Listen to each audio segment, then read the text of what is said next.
اللہ الرحمن الرحیم۔ السلام علیکم ورحمۃ اللہ وبرکاتہ۔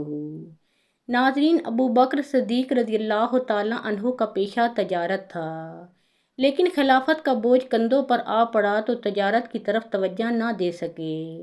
گزر اوقات تو کرنی ہی تھی، انہوں نے اپنے کنبے کے لیے بیت المال سے کچھ الاؤنس منظور کر لیا۔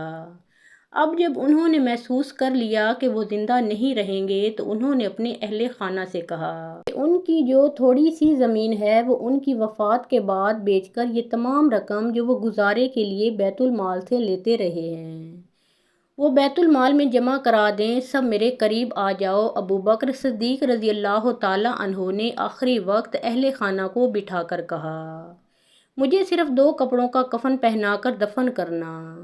تم دیکھتے رہے ہو کہ میں ایک ہی کپڑا پہنا کرتا تھا، اس کے ساتھ ایک کپڑا اور ملا لینا، ان کپڑوں کو پہلے دھو لینا۔ ہم 3 نئے کپڑے لے سکتے ہیں۔ عائشہ صدیقہ رضی اللہ تعالیٰ عنہا نے کہا، کفن 3 کپڑوں کا ہوتا ہے۔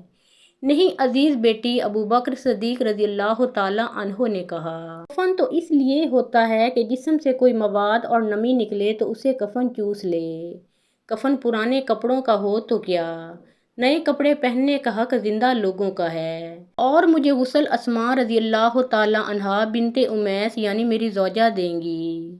اگر وہ اکیلے غسل نہ دے سکے تو اپنے بیٹے کو ساتھ لے لے۔ اتنے میں اندر اطلاع دی گئی کہ عراق کے محاذ سے مصنع بن حارثہ آئے ہیں۔ گھر کے کسی فرد نے کہا کہ امیر المومنین اس وقت بات کرنے کے قابل نہیں۔ نہیں، امیر المومنین نے قدرے درشت لہجے میں کہا، اسے آنے دو، وہ بہت دور سے آیا ہے، جب تک میرا سانس چل رہا ہے میں اپنے فرائض سے کوتاہی نہیں کر سکتا۔ مصنع کو اندر بلا لیا گیا۔ انہوں نے جب ابو بکر صدیق رضی اللہ تعالیٰ عنہ کی حالت دیکھی تو وہ پشیمان ہو گئے اور بات کرنے سے جھجکنے لگے۔ مجھے گناہ گار نہ کر ابن حارثہ، ابو بکر صدیق رضی اللہ تعالیٰ عنہ نے کہا، ہو سکتا ہے تو مدد لینے آیا ہو، میں اگر تیرے لیے کچھ نہ کر سکا تو اللہ کی باز پرس پر کیا جواب دوں گا؟ یا امیر المومنین، مصنع بن حارثہ رضی اللہ تعالیٰ عنہ نے کہا، محاذ ہمارے قابو میں ہے، حالات ہمارے حق میں ہیں، لیکن تعداد کی کمی پریشان کرتی ہے۔ مسلمان اب اتنے نہیں رہے کہ انہیں فوج میں شامل کر کے محاذوں پر بھیجا جائے۔ جو جہاد کے قابل تھے وہ پہلے ہی محاذ پر ہیں۔ امیر المومنین کے حکم سے ان لوگوں کو مجاہدین کی صفوں میں کھڑا نہیں کیا جا سکتا جو مرتد ہو گئے تھے۔ میں یہ درخواست لے کر آیا ہوں کہ ان میں سے بہت سے ایسے ہیں جو سچے دل سے اسلام قبول کر چکے ہیں اور محاذوں پر جانا چاہتے ہیں۔ کیا امیر المومنین انہیں فوج میں شامل ہونے کی اجازت دیں گے؟ ابن خطاب کو بلاؤ، امیر المومنین نے کہا۔ عمر رضی اللہ تعالیٰ عنہ دور نہیں تھے، جلد ہی آ گئے۔ ابن خطاب امیر المومنین نے عمر رضی اللہ تعالیٰ عنہ سے کہا، ابن حارثہ مدد مانگنے آیا ہے، یہ جو کہتا ہے ایسا ہی کر اور اسے فوراً مدد دے کر محاذ کو روانہ کر، اور اگر میں اس دوران فوت ہو جاؤں تو اس کام میں رکاوٹ نہ ہو۔ ناظرین، عربوں میں رواج تھا کہ باتیں شاعرانہ الفاظ اور انداز سے کیا کرتے تھے۔ خلیفہ اول ابو بکر صدیق رضی اللہ تعالیٰ عنہ کی نزا کے وقت کی چند باتیں تاریخ میں محفوظ ہیں۔ ان کی بیٹی عائشہ صدیقہ رضی اللہ تعالیٰ عنہا ان کے ساتھ لگی بیٹھی تھیں۔ انہوں نے باپ کو نزا کے عالم میں دیکھ کر اس وقت کے ایک شاعر حاتم کا ایک شعر پڑھا، نزا کا عالم طاری ہوتا ہے، سانس نہ آنے سے سینہ گھٹنے لگتا ہے، تو دولت انسان کی کوئی مدد نہیں کر سکتی۔ نہیں بیٹی، ابو بکر صدیق رضی اللہ تعالیٰ عنہ نے نحیف آواز میں کہا، ہمیں دولت سے کیا کام، اس شعر کی بجائے تو نے قرآن کی یہ آیت کیوں نہ پڑھی؟ تجھ پر نزا کا عالم طاری ہو گیا ہے، یہی ہے وہ وقت جس سے تو ڈرا کرتا ہے۔ ابو بکر صدیق رضی اللہ تعالیٰ عنہ کی زبان سے یہ الفاظ نکلے تو انہیں آخری ہچکی آئی۔ انہوں نے سرگوشی میں یہ دعا کی، اے اللہ، مجھے مسلمان کی حیثیت میں دنیا سے اٹھانا اور بعد از مرگ مجھے صالحین میں شامل کرنا۔ یہ خلیفہ اول ابو بکر صدیق رضی اللہ تعالیٰ عنہ کے آخری الفاظ تھے۔ دن سوموار کا تھا، سورج غروب ہو چکا تھا۔ تاریخ 22 اگست 634 بمطابق 21 جمادی الاخر 13 ہجری تھی۔ اسی رات دفن کر دینے کا فیصلہ ہوا۔ مدینہ کی وہ رات سوگوار تھی، گلیوں میں ہچکیاں اور سسکیاں سنائی دے رہی تھیں۔ رات بھی رو رہی تھی، وہ عظیم ہستی دنیا سے اٹھ گئی تھی جس نے اسلامی سلطنت کی نہ صرف بنیادیں مضبوط بنائی تھیں بلکہ ان پر مضبوط عمارت کھڑی کر دی تھی۔ حضرت ابوبکر صدیق رضی اللہ تعالیٰ عنہ کو رسول کریم صلی اللہ علیہ وآلہ وسلم کے پہلو میں دفن کیا گیا۔ قبر اس طرح کھودی گئی کہ ابوبکر صدیق رضی اللہ تعالیٰ عنہ کا سر رسول اکرم صلی اللہ علیہ وآلہ وسلم کے کندھوں کے ساتھ تھا۔ اس طرح رسول کریم صلی اللہ علیہ وآلہ وسلم اور خلیفہ رسول کریم صلی اللہ علیہ وآلہ وسلم کی وہ رفاقت جو انہوں نے زندگی میں قائم رکھی تھی، وفات کے بعد بھی قائم رہی۔ ابوبکر صدیق رضی اللہ تعالیٰ عنہ پہلے آدمی تھے جنہوں نے اسلام قبول کیا تھا۔ ناظرین، ابو عبیدہ رضی اللہ تعالیٰ عنہ کو فوج کی کمان لیے ابھی ایک ہی ہفتہ گزرا تھا۔ انہیں اطلاع دی گئی کہ ایک اجنبی ان سے ملنے آیا ہے، اپنے آپ کو عربی ظاہر کرتا ہے لیکن عیسائی ہے۔ ابو عبیدہ رضی اللہ تعالیٰ عنہ نے اسے بلا لیا۔ اجنبی تنہائی میں بات کرنا چاہتا تھا۔ ابو عبیدہ رضی اللہ تعالیٰ عنہ نے سب کو باہر نکال دیا۔ کیا مسلمان سالار اعلیٰ ایک عیسائی عرب پر اعتبار کرے گا؟ اس عیسائی نے کہا، اگر مال غنیمت کی ضرورت ہے تو ایک جگہ بتاتا ہوں، حملہ کریں اور مالا مال ہو جائیں۔ پہلے یہ بتا کہ تو ہم پر اتنی مہربانی کرنے کیوں آیا ہے؟ ابو عبیدہ رضی اللہ تعالیٰ عنہ نے پوچھا، رومی تیرے ہم مذہب ہیں، تو انہیں کیوں نقصان پہنچا رہا ہے؟ اپنے وطن کی محبت کی خاطر عیسائی نے جواب دیا، رومی میرے ہم مذہب تو ہیں لیکن زندہ عیسائیوں کو شیروں کے آگے رومیوں نے ہی ڈالا تھا اور عیسیٰ کو مصلوب کرنے والے رومی ہی تھے۔ میں ان کی شہنشاہی دیکھ رہا ہوں، یہ رعایا کو انسان نہیں سمجھتے۔ میں نے مفتوحہ علاقوں میں آپ کی حکومت بھی دیکھی ہے، آپ رعایا کو انسانیت کا درجہ دیتے ہیں۔ میں رومیوں کے ظلم و ستم کا شکار ہوں، میرے دل میں صرف اپنا نہیں پوری انسانیت کا درد ہے۔ میں مسلمان نہیں لیکن میں یہ تو فخر سے کہہ سکتا ہوں کہ میں عربی ہوں اور عرب کے لوگ اچھے ہوتے ہیں۔ اس عیسائی عرب نے ابو عبیدہ رضی اللہ تعالیٰ عنہ کو متاثر کر لیا۔ ابو عبیدہ رضی اللہ تعالیٰ عنہ نے اس سے پوچھا کہ وہ کون سی جگہ بتا رہا ہے جہاں حملہ کرنا ہے۔ ابو القدس عیسائی عرب نے جواب دیا، اور یہ بتا کہ یہ مقام ابو القدس کتنی دور اور کہاں ہے؟ اس نے ابو عبیدہ رضی اللہ تعالیٰ عنہ کو بتایا، 2-3 دنوں کے بعد وہاں ایک میلہ شروع ہونے والا ہے، اس میں دور دور کے تاجر بیچنے کے لیے مال لائیں گے، بڑی قیمتی اشیاء کی دکانیں لگیں گی، بڑے دولت مند خریدار آئیں گے۔ اگر آپ کو مال غنیمت چاہیے تو چھوٹا سا ایک دستہ بھیج کر سارے میلے کا مال سمیٹ لیں۔ کیا اس میلے کی حفاظت کے لیے رومی فوج کا کوئی دستہ وہاں ہے؟ ابو عبیدہ رضی اللہ تعالیٰ عنہ نے پوچھا۔ نہیں ہوگا، عیسائی عرب نے جواب دیا، میں یہ جانتا ہوں کہ بحیرہ روم کے ساحلی شہر طرابلس میں رومی فوج موجود ہے، وہاں سے فوج اتنی جلدی ابو القدس نہیں پہنچ سکتی۔ آپ کے لیے میدان صاف ہے۔ وہ جانے کے لیے اٹھ کھڑا ہوا، کہنے لگا، مجھے زیادہ دیر یہاں نہیں رکنا چاہیے۔ وہ چلا گیا۔ ابو عبیدہ رضی اللہ تعالیٰ عنہ نے اس میلے کو موٹا اور آسان شکار سمجھا۔ انہوں نے اپنے مشیر سالاروں کو بلایا جن میں خالد بن ولید رضی اللہ تعالیٰ عنہ بھی شامل تھے۔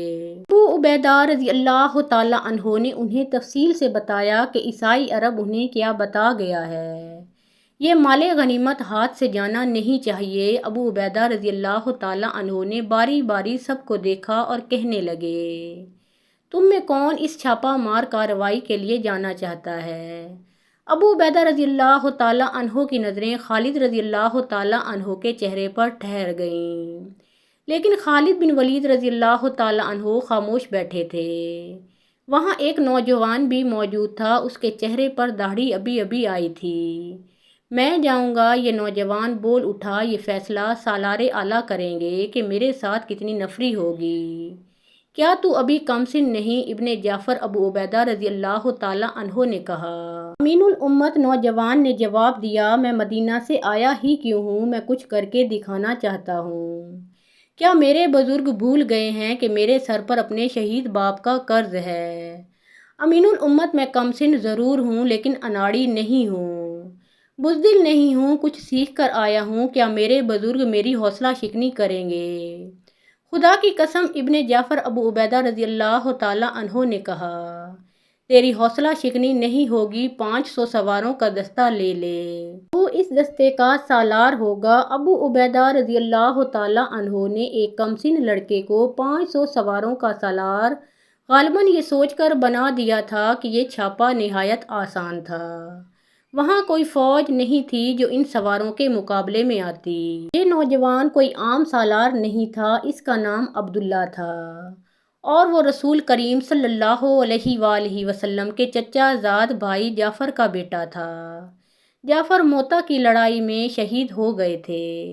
اس رات چاند پورا تھا، شعبان کی 15 تاریخ تھی، عیسوی سن کے مطابق یہ 14 اکتوبر کی رات تھی۔ نوجوان عبداللہ 500 سواروں کو ساتھ لے کر رات کو روانہ ہوئے۔ ان کے ساتھ عاشق رسول صلی اللہ علیہ وآلہ وسلم اور نامور مجاہد ابو ذر غفاری رضی اللہ تعالیٰ عنہ بھی تھے۔ یہ دستہ اس وقت روانہ کیا گیا تھا جب میلہ شروع ہو چکا تھا۔ عبداللہ کا دستہ صبح طلوع ہو چکی تھی جب وہاں پہنچا۔ میلہ کیا تھا؟ وہ تو خیموں، شامیانوں اور کناتوں کا ایک گاؤں آباد تھا، اور یہ گاؤں بہت ہی خوبصورت تھا۔ دکانوں پر بڑا ہی قیمتی مال سجا ہوا تھا۔ عبداللہ نے وہاں جاتے ہی حملے کا حکم دے دیا۔ 500 مسلمان سوار میلے کے ارد گرد گھیرا ڈالنے لگے کہ اچانک کم و بیش 5000 رومی سوار جانے کہاں سے نکل آئے اور وہ مسلمان سواروں کو نرغے میں لینے لگے۔ 500 کا مقابلہ 5000 سے تھا اور صورت یہ پیدا ہو گئی تھی کہ مسلمان سوار گھیرے میں آ گئے تھے۔ ان کی تباہی لازمی تھی۔ یہ 5000 رومی سوار میلے کی حفاظت کے لیے وہاں قریب ہی موجود تھے۔ انہیں معلوم تھا کہ مسلمان بہت تیز پیش قدمی کیا کرتے ہیں، کہیں ایسا نہ ہو کہ مسلمان فوج اچانک آ جائے اور میلے کو لوٹ لے۔ مسلمان سوار رومی سواروں کے گھیرے سے نکلنے کے لیے گھوڑے دوڑا رہے تھے، لیکن کہاں 500 اور کہاں 5000۔ مسلمان جدھر بھی جاتے تھے ادھر سے روک لیے جاتے تھے۔ میلے میں بھگدڑ مچ گئی، لوگوں کی چیخو پکار تھی۔ دکاندار اپنا مال سمیٹ رہے تھے اور جن کے پاس رقمیں تھیں وہ بھاگ رہے تھے۔ کئی ایک گھوڑوں تلے کچلے تھے۔ مسلمان ہر میدان میں قلیل تعداد میں لڑے ہیں، اس سے انہیں اپنے سے کئی گنا زیادہ لشکر سے لڑنے اور فتح یاب ہونے کا تجربہ تھا۔ انہوں نے 500 کی تعداد میں 5000 کا گھیرا توڑنے کی کوشش کی، لیکن کامیابی کی کوئی صورت نظر نہ آئی۔ انہوں نے کسی کی ہدایت کے بغیر ہی اپنے آپ کو گول ترتیب میں کر لیا اور رومیوں کا مقابلہ کرنے لگے۔ عبداللہ لڑ سکتا تھا، اس خطرناک صورتحال میں اپنے سواروں کی قیادت نہیں کر سکتا تھا۔ وہ سپاہیوں کی طرح بے جگری سے لڑ رہا تھا۔ ابو ذر غفاری رضی اللہ تعالیٰ عنہ بھی جان پر کھیل کر لڑ رہے تھے۔ حضرت ابو عبیدہ رضی اللہ تعالیٰ عنہ اپنے سالاروں کے ساتھ بیٹھے ہوئے تھے۔ دمشق فتح ہو چکا تھا، اگلی پیش قدمی کا منصوبہ تیار ہو رہا تھا اور فوج آرام کر رہی تھی۔ ایک گھڑ سوار گھوڑا سر پر دوڑاتا ابو عبیدہ رضی اللہ تعالیٰ عنہ کے خیمے کے سامنے آن رکا۔ سوار کود کر اترا اور دوڑتا ہوا خیمے میں داخل ہو گیا۔ وہ ہانپ رہا تھا، اس کے چہرے پر گرد کی تہ جمی ہوئی تھی۔ سب اس کی طرف متوجہ ہوئے۔ سالار اعلیٰ، اس نے ابو عبیدہ رضی اللہ تعالیٰ عنہ سے کہا، وہ سب مارے جا چکے ہیں، وہ گھیرے میں آئے ہوئے ہیں۔ کون؟ حضرت ابو عبیدہ رضی اللہ تعالیٰ عنہ نے گھبرائے ہوئے لہجے میں پوچھا۔ تم کس کی بات کر رہے ہو؟ کون کس کے گھیرے میں آیا ہوا ہے؟ ابو القدس، سوار نے کہا، ابو القدس کے 500 سواروں کی بات کر رہا ہوں۔ ان کی مدد کو جلدی پہنچیں، ایک بھی زندہ نہیں رہے گا۔ جن مورخوں نے یہ واقعہ لکھا ہے ان سب نے لکھا ہے کہ یہ واحد سوار تھا جو میلے میں بھگدڑ مچ جانے سے فائدہ اٹھاتے ہوئے رومیوں کے گھیرے سے نکل آیا تھا۔ حضرت ابو عبیدہ رضی اللہ تعالیٰ عنہ کا رنگ زرد ہو گیا۔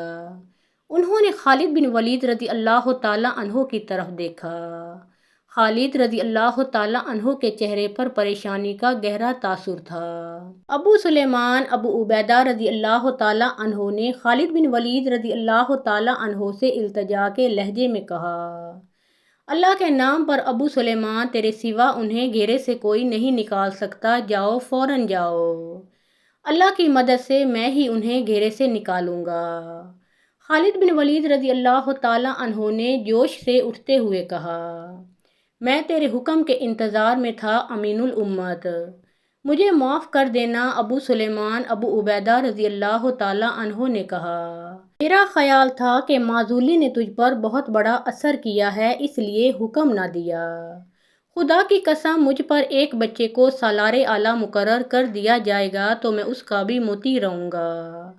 خالد بن ولید رضی اللہ تعالیٰ عنہ نے کہا، مجھے تو رسول اللہ صلی اللہ علیہ وآلہ وسلم کے امین الامت نے کہا ہے، کیا میں ایسے گناہ کی جرات کر سکتا ہوں کہ تیرا حکم نہ مانوں؟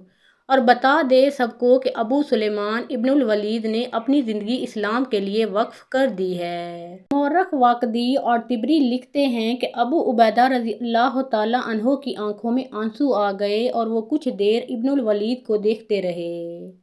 تجھ پر اللہ کی رحمت ہو، ابو عبیدہ رضی اللہ تعالیٰ عنہ نے کہا، جا ابو سلیمان، اپنے بھائیوں کی جانیں بچا۔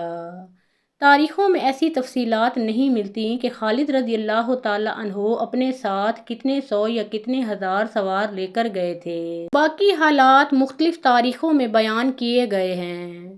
خالد بن ولید رضی اللہ تعالیٰ عنہ نے برہنہ مجاہد زرار بن ازور کو ساتھ لے لیا تھا اور ان دونوں کے پیچھے مسلمان رسالہ سرپٹ گھوڑے دوڑاتا جا رہا تھا۔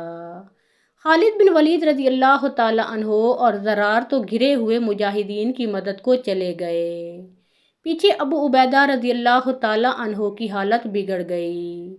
اللہ اللہ اللہ، وہ دعا کے لیے ہاتھ اٹھا کر گڑ گڑانے لگے۔ خلیفۃ المسلمین عمر رضی اللہ تعالیٰ عنہ نے مجھے کہا تھا کہ مال غنیمت کے لالچ میں مجاہدین کو ایسی مشکل میں نہ ڈالنا کہ ان کی جانیں ضائع ہو جائیں۔